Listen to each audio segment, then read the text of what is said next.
L'anime commence dans un lycée de Tokyo, au Japon. Dans cette école, un étudiant nommé Baki Hanma a mystérieusement une terrible aura. Chaque étudiant qui veut l'attaquer sera éclipsé par la peur qui les fait échouer à l'attaquer. L'étrangeté a été résolue lorsqu'un vieil homme nommé Mitsunari Tokugawa est venu à son école et a fait une demande spéciale au directeur pour le rencontrer en privé. Lors de la réunion privée, Tokugawa a qualifié Baki de champion, ce qui l'a agacé. Tokugawa lui dit alors que bientôt il y aura 5 pouvoirs spéciaux dans le monde qui viendront à Tokyo, il doit donc se préparer. Les 5 pouvoirs spéciaux auxquels Tokugawa fait référence sont 5 condamnés, dont chacun sera exécuté en guise de punition pour leurs crimes. Les premiers détenus venaient de la prison d'Agarato, une prison à sécurité maximale située sur Tacoma Small Island, à Washington DC, aux États-Unis. Cette nuit-là, des dizaines de policiers amenaient un condamné à mort numéro 777 nommé Dorian sur le lieu de l'exécution. Alors qu'il était sur le point d'être exécuté par pendaison, un prêtre lui a demandé quelle était sa dernière volonté et il a répondu qu'il voulait goûter à la défaite. Après avoir entendu ces derniers mots, la prêtresse, sans rien dire, l'a immédiatement exécuté. Après 10 minutes d'étranglement de Dorian par la laisse, un médecin de sexe masculin est venu vérifier s'il était vraiment mort. Mais il s'avère qu'il est toujours en vie et se lève immédiatement pour massacrer tout le monde dans la pièce. Lorsque plusieurs policiers sont venus inspecter la salle d'exécution, ils ont été surpris par tous les membres de la police. Les prêtres et les médecins suspendus à des cordes utilisées auparavant comme cordes d'exécution. Sur le mur de la pièce, Dorian a écrit un message disant qu'il irait à Tokyo pour trouver quelqu'un qui puisse le vaincre. Le deuxième détenu était un condamné à mort de sexe masculin nommé Hector Doyle de la prison du Caire située à la périphérie de Glasgow en Angleterre. Doyle a également déclaré qu'il voulait ressentir sa défaite finale lorsque l'exécuteur lui a demandé quel était son dernier souhait. L'exécuteur testamentaire a répondu avec arrogance qu'il ne pouvait pas donner la défaite à Doyle, mais qu'il pouvait lui donner la dernière douleur. Au même moment, l'exécuteur a immédiatement fait signe d'allumer la chaise électrique et Doyle a été tourmenté par un choc électrique très puissant. Cependant, il s'est avéré qu'une telle torture ne pouvait toujours pas le tuer. Même lui pouvait facilement sortir de la chaise électrique et se placer derrière un policier très rapidement. Il a immédiatement tué tous les policiers et l'exécuteur dans la pièce. Il a ensuite demandé à un pilote de l'emmener à Tokyo afin qu'il puisse goûter à sa défaite finale. Le troisième détenu vient de la prison d'Evan Silo en Russie, où la prison était autrefois le site d'une dangereuse expérience de lancement de missiles balistiques mortels. Cette nuit-là, l'un des hommes condamnés à mort, Sikorsky, avait réussi à s'échapper en escaladant un tunnel à vapeur. Et après avoir fait l'objet d'une enquête policière, il a tué l'un des héros les plus puissants de Russie tout en laissant un message indiquant qu'il se rendrait à Tokyo pour connaître sa défaite finale. Le quatrième détenu vient d'une prison sous-marine de niveau 5 en Floride, aux États-Unis. Un détenu masculin nommé Speck a réussi à s'échapper de la prison après avoir réussi à tuer un visiteur masculin et à utiliser les dents en or du visiteur pour ouvrir la serrure. Speck peut même durer 5 minutes dans l'eau où la pression de l'eau est si forte que la personne moyenne ne durera que 30 secondes. Avec cette capacité, il a réussi à nager vers le continent et a instantanément tué toute la garde côtière. D'autre part, au Japon, un condamné dangereux enfermé dans une pièce en verre par balle nommé Ryukuku Yanagi est connu pour utiliser souvent des gaz toxiques comme arme principale. Cette nuit-là, Yanagi interroge les policiers de service sur le gaz le plus meurtrier au monde. Cependant, les gardes de police ont été effrayés et ont pointé des armes sur lui tout en lui demandant de reculer. Mais au lieu de reculer, il a pu, sans trop d'efforts, briser l'épais verre par balle comme s'il s'agissait d'une vitre ordinaire. Après avoir tué tous les gardes de la police, il laisse un message disant qu'il ira à Tokyo pour trouver sa défaite finale. Ces 5 hommes étaient ce que Tokugawa voulait dire comme les 5 grandes puissances qui viendraient à Tokyo avec la même ambition de trouver leur défaite finale. À cause de cela, il a demandé à Baki de toujours être prêt car les 5 personnes n'étaient pas des prisonniers ordinaires mais très dangereux. Et Tokugawa a demandé à Baki de se préparer car il était le maître d'arts martiaux le plus fort de Tokyo et était devenu le champion de l'arène de combat souterraine. Un jour, Baki est entouré de plusieurs voyous d'école, chacun ayant de bonnes compétences en arts martiaux et l'art d'utiliser un couteau. Cependant, Baki avec désinvolture et sans se sentir le moins du monde effrayé, s'est immédiatement approché d'eux et les a vaincus un par un. Il peut rapidement les désarmer et les utiliser pour attaquer le propriétaire de l'arme. Lorsque le dernier voyou est sur le point de tirer sur Baki avec une arme à feu, Speck apparaît soudainement et demande à ce voyou de lui remettre son arme. Speck a tiré le pistolet plusieurs fois dans sa joue sans ressentir aucune douleur. Speck a déclaré qu'il était venu à Tokyo pour rencontrer Baki, l'humain le plus fort de Tokyo, tout en essayant de lui serrer la main. Mais de manière inattendue, la main s'est avérée être un morceau de la main de la précédente victime de Speck. Sans hésitation, il a brutalement battu Baki avec plusieurs coups de poing jusqu'à ce qu'il tombe mollement au sol. Heureusement, plusieurs policiers sont venus et l'ont immédiatement arrêté. Mais avant que Speck ne parte, il a immédiatement donné un coup de pied à Baki, qui s'était relevé en disant qu'il se reverrait. D'autre part, Il y avait un grand homme musclé aux longs cheveux roux nommé Yujiro Hanma qui regardait les informations à la télévision sur un détenu dangereux qui s'était évadé de prison. Yujiro est le père de Baki, l'homme le plus fort, le plus redouté par de nombreuses troupes de combat à travers le monde en raison de ses extraordinaires capacités martiales. Au même moment, Yanagi rencontre l'un de ses anciens ennemis nommé Guki Shibukawa, qui est l'inventeur de l'art martial Jujitsu. Qui peut vaincre l'ennemi en attaquant des points vitaux du corps de l'ennemi. Cependant, Yanagi s'est battu une fois contre Shibukawa, puis l'a vaincu à nouveau. Pendant ce temps, Spec, dans une prison de Tokyo, commence à faire des histoires en battant le commissaire de police Morio Sonoda. Non seulement cela, mais il a également percé les murs de la salle de prison et a brutalement battu le commerçant jusqu'à ce que le commerçant se brise l'os.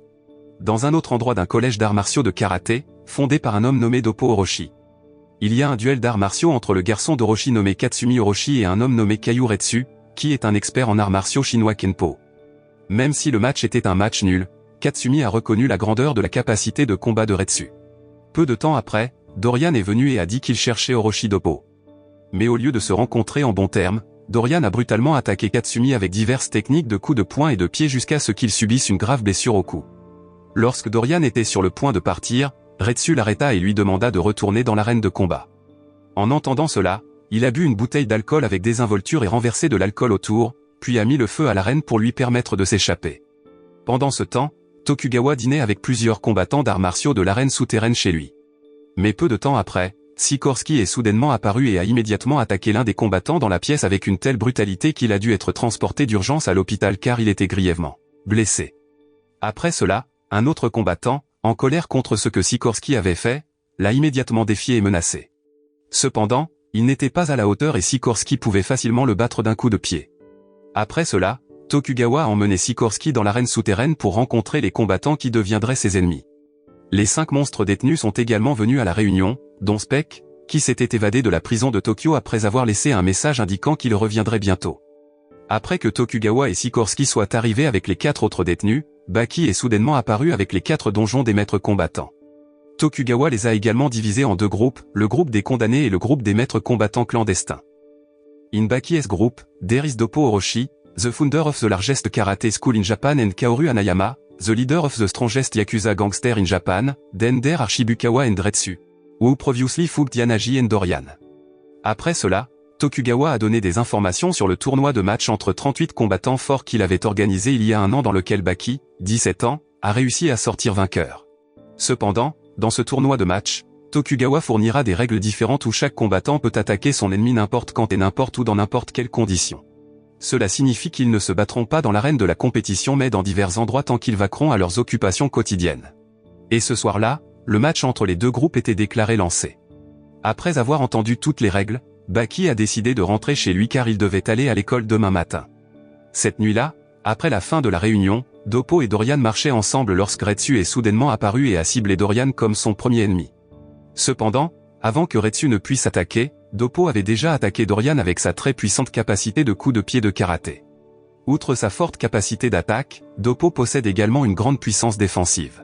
Cela peut être prouvé par sa technique qui a réussi à surmonter les rafales de feu de Dorian. Cependant, en quelques secondes, son poignet gauche a été soudainement sectionné par le fil de titane du briquet de Dorian. Il s'est avéré que le briquet était une arme spéciale qui avait été conçue avec du fil de titane très tranchant et fin mais qui avait la force de supporter une charge allant jusqu'à 200 kg. C'est pourquoi Dorian a permis à son corps d'être continuellement attaqué par Doppo, afin qu'il puisse attacher le fil au poignet de Doppo et le couper. Cependant, ce n'était pas un problème pour Doppo car auparavant, il avait perdu ses doigts lors d'un entraînement à travers le rotin. De toute sa puissance, il frappa le visage de Dorian avec l'os de son bras gauche jusqu'à ce que l'os facial de Dorian se fissure. Lorsque Dorian a été jeté au loin, il a profité de l'occasion pour partir pour le moment et continuer le combat la prochaine fois. Le lendemain, Baki a un rendez-vous avec une fille nommée Matsumoto Kozu, la fille du propriétaire de l'auberge où il vit. Ils ont l'air nerveux, mais en fait, ils s'aiment. Le soir, alors qu'ils l'embrassaient, Spec apparut soudain derrière eux. Heureusement, Kozu n'a pas remarqué la présence de Spec car Hanayama l'a rapidement repoussé de chez Baki.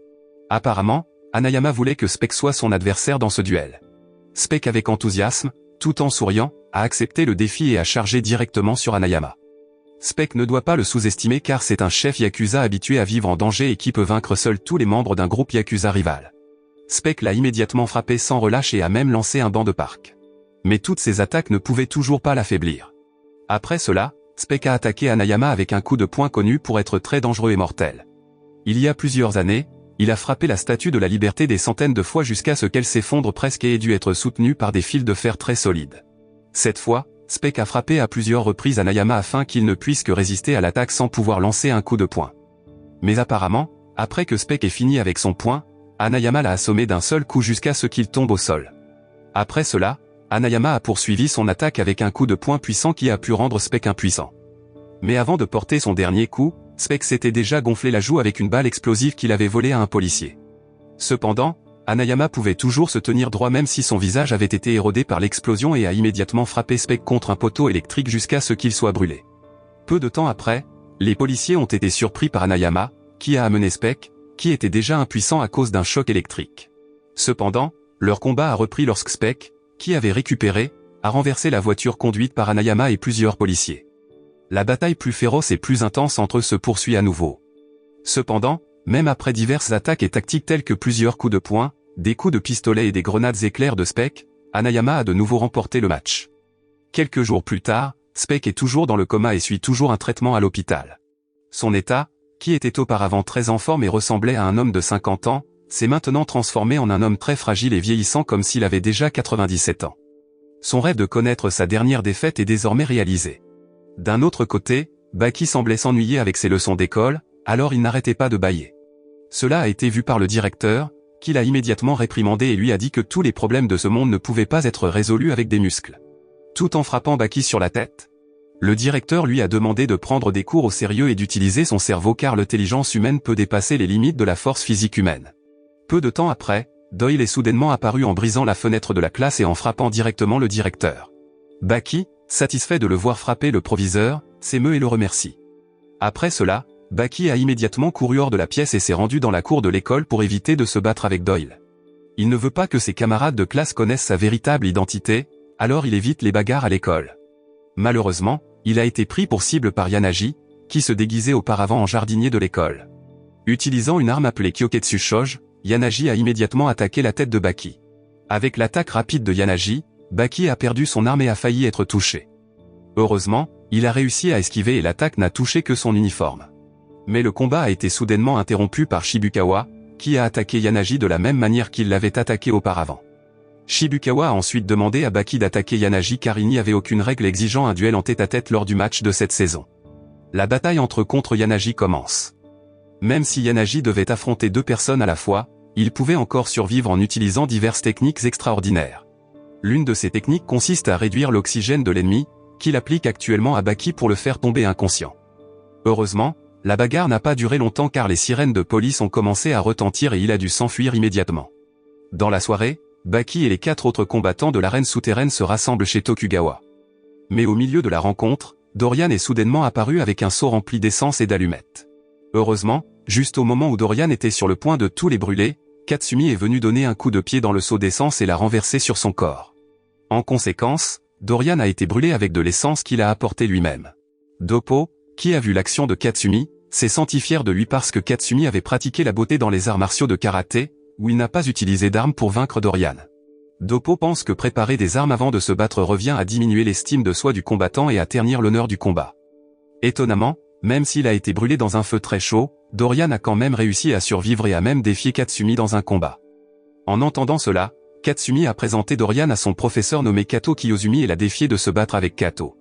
Kato est un maître de karaté qui préfère se battre sur le terrain que dans l'arène.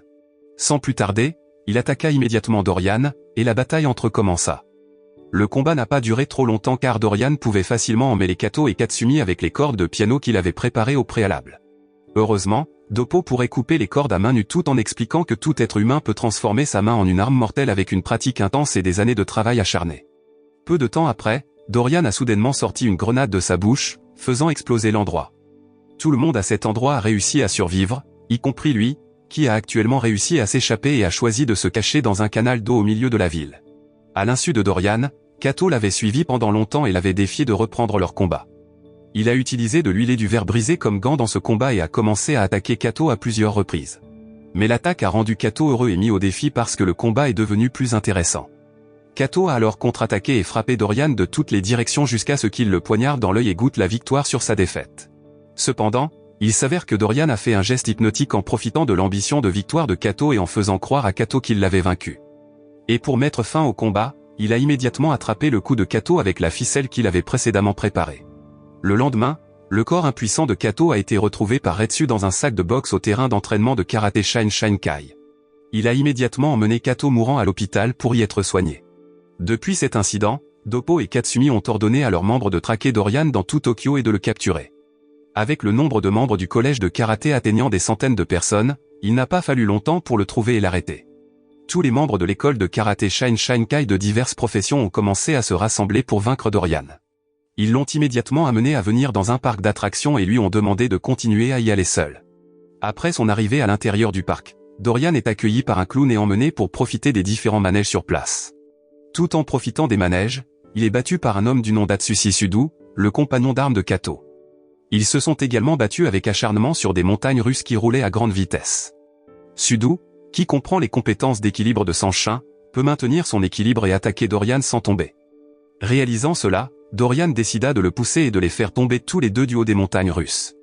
Il s'est avéré que Dorian pouvait encore se relever et survivre après être tombé de cette hauteur car il a accroché les cordes en titane au lampadaire et a maintenu le poids sur son corps à l'aide des cordes afin qu'il ne tombe pas directement au sol.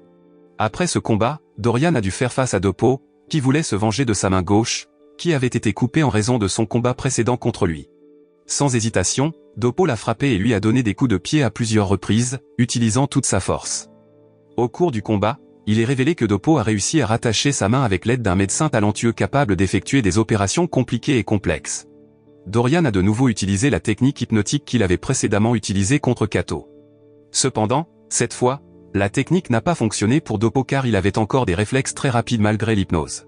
C'est une légende du karaté qui a l'habitude de vivre dans le danger et qui a automatiquement une sensibilité très élevée aux diverses attaques autour de lui. Avec cette capacité, Doppo, qui a été libéré de l'influence hypnotique de Dorian, l'a finalement vaincu. Après que Doppo ait détruit toutes les côtes et les os de la jambe de Dorian, il permet à Kato de mettre fin à ce combat en tuant Dorian. Mais avant même que Kato n'ait frappé un seul coup, Dorian était déjà dans l'ombre avec sa peur et a immédiatement déclaré qu'il avait perdu. Cette nuit-là, alors qu'il était à l'hôpital, Dorian visite la chambre de Kato et dit qu'il est très déçu que Kato ne l'ait pas tué lors du combat précédent. Il est immédiatement sorti de l'hôpital. Apparemment, il est venu chez Doppo pour utiliser sa dernière arme, l'explosif dans sa main. Ailleurs, Baki et Kozu venaient de rentrer chez eux après un rendez-vous et avaient dîné ensemble. En regardant Kozu courir vers sa maison, il se sentit un peu déçu de ne pas avoir eu assez de courage pour l'inviter dans sa chambre. D'autre part, Dorian, qui venait de rentrer de la maison de Doppo, a accidentellement rencontré Retsu. Il a reçu un coup de poing de Retsu jusqu'à ce qu'il tombe au sol. Quand Dorian a repris ses esprits dans l'ambulance, sa mentalité était inquiète, et maintenant il agissait comme un enfant qui a perdu sa maman. Retsu, qui l'a vu était devenu fou, a sympathisé et avait l'intention de l'accompagner pour le reste de sa vie. Pendant ce temps, Sikorsky arrive soudainement dans la chambre de Kozu et la menace. Heureusement, Baki est arrivé juste à temps et a immédiatement battu Sikorsky avec son coup de pied. Il était en colère contre Sikorsky pour avoir impliqué ses proches dans ce combat. Baki le force alors à sortir de la maison de Kozu. Cependant, d'une manière ou d'une autre, Sikorsky s'était déjà échappé et avait amené Kozu avec lui. Dans un autre endroit, Sonoda, un officier supérieur de la police japonaise, discute avec des représentants du Royaume-Uni, des États-Unis et de la Russie pour résoudre les problèmes de 3 condamnés qui errent toujours à Tokyo. Ils ont également décidé de demander l'aide d'un détenu américain de la prison de l'Arizona nommé Biscuit Oliver. Oliver est un détenu qui reçoit un traitement spécial de la part de la police américaine en raison de ses services pour aider la police à attraper de grands criminels. Le lendemain, Sonoda part immédiatement pour l'Arizona pour rencontrer Oliver. En arrivant dans la salle de prison où Oliver est détenu, il est surpris par la chambre d'Oliver qui est très luxueuse et remplie de peintures et de sculptures de grande valeur artistique. Après être arrivé à la porte de la chambre, Oliver a accueilli et invité Sonoda à entrer dans sa suite d'hôtel. Après cela, il a reçu un appel de la police pour arrêter un criminel qui faisait du tapage dans le centre-ville. Oliver invite également Sonoda à venir avec lui et à voir comment il peut attraper les criminels recherchés par la police. Arrivé à cet endroit, il a immédiatement demandé au policier de rentrer chez lui car il s'occuperait seul du criminel. Apparemment, le méchant cette fois est quelqu'un qui veut se venger d'Oliver pour ce qu'il lui a fait il y a quelques années. Bien que l'homme ait tiré sur Oliver à plusieurs reprises, les balles de son fusil n'ont pas pu pénétrer le corps dur d'Oliver. Au contraire, Oliver pourrait facilement le vaincre et le remettre à la police. Le lendemain, Oliver et Sonoda sont immédiatement partis pour le Japon en embarquant dans l'avion privé d'Oliver. Après son arrivée à Tokyo, il a demandé la permission à Sonoda de le laisser partir un moment car il avait des affaires personnelles à régler. D'un autre côté, Katsumi et Baki ont appris que Yujiro avait trouvé des informations sur les allées et venues de Kozu. Baki s'est immédiatement rendu à cet endroit pour la sauver. Pendant ce temps, à l'endroit où Kozu est retenu captif, Oliver et Yujiro se rencontrent accidentellement pour attraper Sikorsky, et il semble qu'ils se connaissent déjà. Après être arrivé à l'endroit où Kozu était détenu, Baki, qui s'était rendu compte qu'elle avait été harcelée par Sikorsky, l'a immédiatement attaqué avec des coups de poing consécutifs. À cause du coup de pied, la fenêtre de l'appartement s'est brisée et il est tombé. Mais Baki dut être surpris lorsqu'il réapparut soudain dans la pièce. Il s'est avéré qu'il s'était accroché au fer du bâtiment et qu'il escaladait à nouveau comme il avait l'habitude d'escalader les murs de la prison pour s'évader. En entendant cela, Baki s'est préparé à battre Sikorsky encore et encore. Mais la bagarre n'a pas duré longtemps car les policiers étaient arrivés, et Sikorsky a dû fuir immédiatement. Dans l'après-midi, Baki est venu à la cachette de Sikorsky et lui a demandé de continuer leur combat. Nu, il commence à se battre contre Baki, qui est submergé par la colère et un désir de vengeance pour ce qu'il a fait à Kozu. Baki a lancé des coups de poing continus sur le corps de Sikorsky dans différentes directions et a mis fin à son attaque en lui donnant des coups de pied à l'aine jusqu'à ce qu'il saigne et tombe, inconscient. Oliver, qui observait tout cela en secret, s'est immédiatement approché de Baki et l'a félicité en tapant dans ses mains. Oliver a alors l'intention d'emmener Sikorsky loin de cet endroit et de le remettre à la police car il est devenu de son devoir d'aider la police à attraper 3 détenus morts qui se sont évadés de prison. Cependant, Baki, qui s'est senti méprisé par Oliver, lui a immédiatement donné un coup de poing au visage, mais il a facilement paré le coup. Sikorsky, qui s'était réveillé de sa stupeur, s'est levé et a immédiatement défié Oliver de se battre. Il lance des coups de poing et de poing dans le corps d'Oliver, mais toutes ces attaques ne l'affectent pas. Sinon, Oliver peut facilement frapper le corps de Sikorsky avec un seul coup de poing. Ensuite, il a remis Sikorsky sans défense à Sonoda et a remercié Baki d'avoir trouvé la cachette de Sikorsky. La nuit, alors qu'Oliver collectait des données sur Doyle au poste de police, tout à coup Doyle, déguisé en policier, est apparu et l'a immédiatement attaqué avec un couteau enfoncé dans son coude. Voyant l'arrivée de Doyle, Oliver se sentit soulagé et verrouilla immédiatement la porte de la chambre afin qu'il ne puisse pas s'échapper. Ils se sont également battus avec acharnement avec divers coups de poing qui ont entraîné de nombreuses blessures sur leur corps. Cependant, avec une plus grande force physique et des capacités défensives plus fortes, Oliver semblait supérieur à Doyle, le faisant boiter. Lorsqu'il tire sur le col de Doyle, sa main est blessée par une lame de rasoir tranchante attachée à ce col, et Doyle en profite pour l'attaquer. Au même moment, Sonoda et Shibukawa entrèrent dans la chambre d'Oliver, ils furent surpris de le voir, qui était déjà blessé, et la pièce était couverte de sang. Oliver a dit qu'il y avait une policière qui l'avait déjà attaqué et s'était échappée par un trou de ventilation dans la pièce. Ailleurs, il y a un grand homme nommé Shinoji Kosho qui enseigne la formation de karaté au collège Shinkai en démontrant son habileté à couper des choses à main nue. Les Shinoji ont une technique de base très mortelle appelée corps cutter. Après la conférence, il interroge Katsumi sur les condamnés à mort qui errent à Tokyo en quête de leur défaite. Shinoji a l'intention de combattre l'un des prisonniers dans un duel en tête-à-tête car il sent qu'il est devenu plus fort depuis son combat contre Baki il y a un an. Katsumi lui dit également où se trouve Doyle, qui séjourne actuellement dans un hôtel de luxe dans la chambre numéro 701. Lorsque Shinoji est arrivé devant l'hôtel, Doyle a été vu en train de vérifier toutes les armes qu'il avait installées dans son corps. Shinoji l'a immédiatement attaqué avec un puissant coup de pied dans le cou, lui faisant faire une crise. Juste au moment où Shinoji a été pris au dépourvu, Doyle a profité de l'occasion pour lui tirer un coup de talon au visage, provoquant le déplacement de sa mâchoire inférieure. Lorsque Shinoji était sur le point de faire une autre attaque, Doyle a rapidement activé une bombe visant directement son visage jusqu'à ce que son visage soit détruit par une puissante explosion. Alors que Doyle lui-même n'a pas subi de blessure trop grave à cause de l'explosion car il avait modifié son corps pour être immunisé contre l'explosion. À la suite du combat, Shinoji a dû subir de nombreuses opérations et être hospitalisé pendant une longue période. Son frère aîné, médecin et combattant d'arène souterraine, se sent également très triste de voir son état gravement blessé et a l'intention de se venger de Doyle. Le frère aîné de Shinoji rencontre également un autre combattant d'arène souterraine nommé Jacques Enma, qui est le demi-frère de Baki. Après que Jacques ait su que Doyle avait vaincu Shinoji, il a décidé d'aider Shinoji à se venger de Doyle. Il a également fait tout cela en guise de remerciement pour les services du frère aîné de Shinoji pour sa chirurgie d'allongement des os après que Jacques ait été vaincu par Baki dans un match d'arène souterraine il y a un an. D'autre part, Doyle et Retsu, qui se sont rencontrés accidentellement, décident de se battre dans un duel en tête-à-tête dans un bar. Dans ce combat, il libère d'abord l'attaque en perçant l'œil de Doyle avec un kuné et en brûlant son corps avec une rafale de feu. Après cela, Retsu a jeté des kunés successivement sur tout le corps de Doyle jusqu'à ce qu'il ressente de la douleur et devienne faible en perdant beaucoup de sang. Voyant son état défavorable, Doyle a décidé de s'échapper en utilisant une bombe fumigène. Mais c'était juste la tactique de Doyle pour attaquer Retsu par derrière. Malheureusement, l'attaque ne signifiait rien pour lui et il donna immédiatement 1000 coups de poing au corps de Doyle. Alors que Retsu était sur le point de mettre fin à Doyle avec une lance de Wushu, il a demandé à Doyle s'il avait admis sa défaite. Doyle a répondu qu'il pouvait encore se relever et qu'il n'avait pas du tout goûté à la défaite, ce qui a mis Retsu en colère et l'a immédiatement attaqué avec divers coups de pied. Le lendemain, Retsu, qui a vu que l'état de Doyle était mourant, a décidé de l'emmener au centre de santé de l'université de karaté Shinshinkai. Quelques jours après que Doyle ait subi un traitement, il s'est réveillé et s'est vu au collège de Shinshinkai. Retsu explique qu'il est dans le coma depuis 2 jours et qu'il a perdu beaucoup de sang, alors les élèves de Shinshinkai décident de lui donner leur sang. Quelques jours plus tard, Retsu a découvert que Doyle avait quitté sa salle de traitement et a conclu que Doyle s'était maintenant remis de ses blessures. La nuit suivante, Doyle est soudainement apparu à la salle d'entraînement de karaté Shinshinkai pour remercier plusieurs étudiants qui avaient donné du sang quand il était malade. Mais son but en venant à cet endroit n'était pas seulement pour le remercier mais aussi pour continuer le combat contre Katsumi, qui n'était toujours pas terminé. Après avoir enfilé la combinaison en aluminium, Doyle a répandu la farine à gâteau dans toute la salle d'entraînement et a immédiatement allumé une allumette. En conséquence, la pièce a immédiatement explosé et provoqué un incendie si intense qu'il a brûlé tout le monde dans la pièce. Après avoir réussi à mettre le feu au bâtiment du collège de karaté Shinshinkai, Doyle entre avec désinvolture dans une ruelle et tombe accidentellement sur Doppo. Doppo évite Doyle, qui ne veut pas admettre sa défaite après avoir ouvertement perdu face à Oliver et Retsu.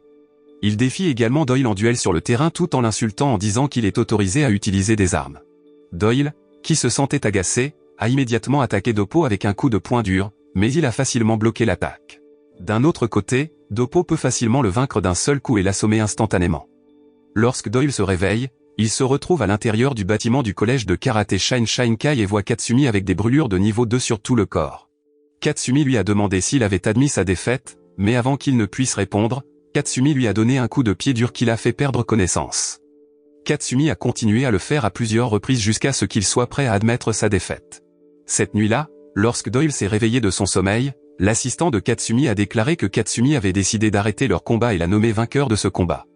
Katsumi admet qu'il n'a pas le cœur de détruire encore plus le corps de Doyle. Alors, il préfère perdre ce combat. En entendant cela, Doyle a décidé de rencontrer Katsumi et d'admettre sa défaite.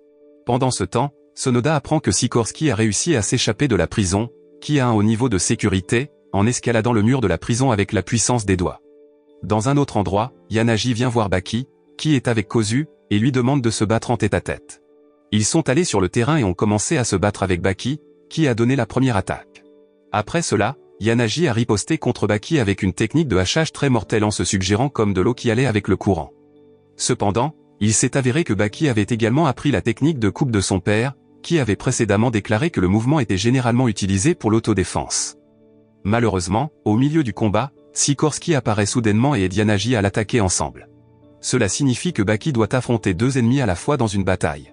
Sans la moindre peur, il les a immédiatement attaqués avec plusieurs coups de poing et coups de pied successifs. Après cela, Yanagi a décidé d'arrêter le combat et d'emmener Kozu loin de cet endroit. La nuit dans le port de Tokyo, Yanagi apparaît soudainement devant Doyle, qui s'apprête à errer dans une autre ville. Il est déçu par Doyle, qui préfère admettre sa défaite et faire la paix avec l'ennemi.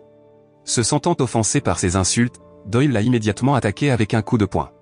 Cependant, avant que Doyle ne puisse attaquer, Yanagi l'avait déjà frappé à l'œil avec une main empoisonnée qui l'avait rendu aveugle.